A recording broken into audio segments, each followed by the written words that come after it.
j'ai essayé d'expliquer comment programmer un meeting Hancock Meet via Google Classroom. Donc, on accède à notre espace Classroom.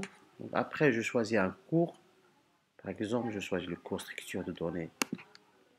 J'accède au cours. Après, je clique sur l'onglet travaux et devoirs. Je clique sur Google Agenda.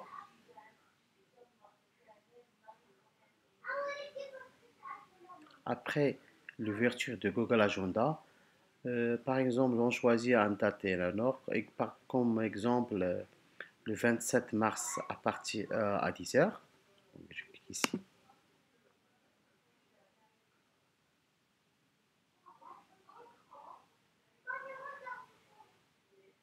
Donc, je suis fait un titre pour notre meeting, donc correction,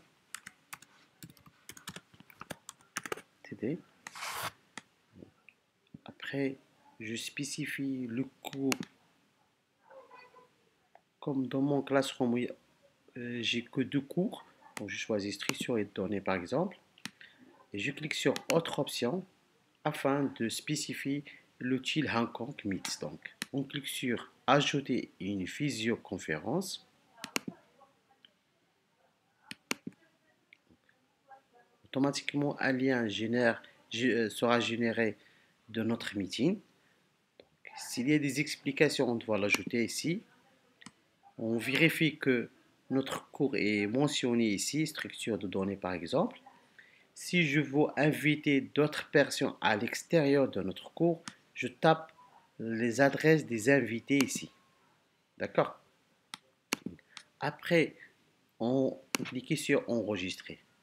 Une fois on clique sur enregistrer, les étudiants de notre classe sont reçus un mail contient la date et l'heure du meeting ainsi le lien pour accéder au meeting.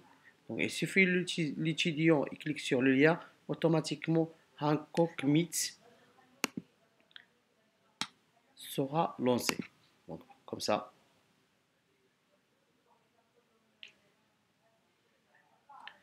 Donc, pour l'utilisation de Hancock Meet, au début, de préférence, on désactive le caméra et le micro.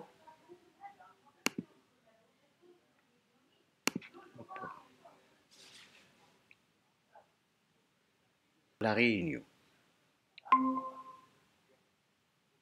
On attend que la page va charger. Donc,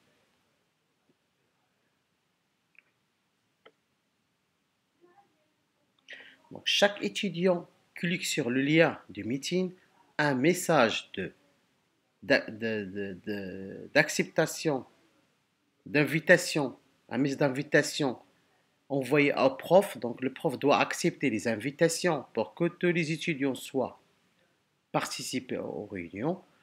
Donc, après l'acceptation des invitations des étudiants,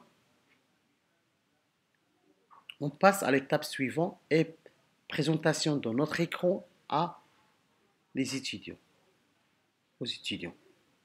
Pour cela, on clique sur présenter maintenant. On choisit l'intégralité de votre écran. On clique sur l'écran ici, cette image, et on partage. Un message n'est pas apparaissait que on informe que l'écran est partagé. Donc, on fait masquer. Donc, on peut activer le micro ou bien la caméra selon qu'on veut. Donc, et on commence notre visioconférence avec les étudiants.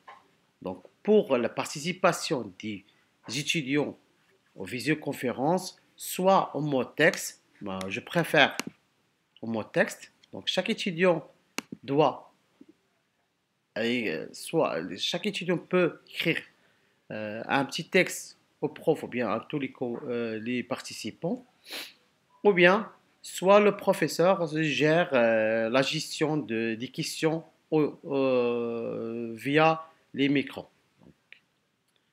Et merci. Donc quand on finit, on arrête notre visioconférence.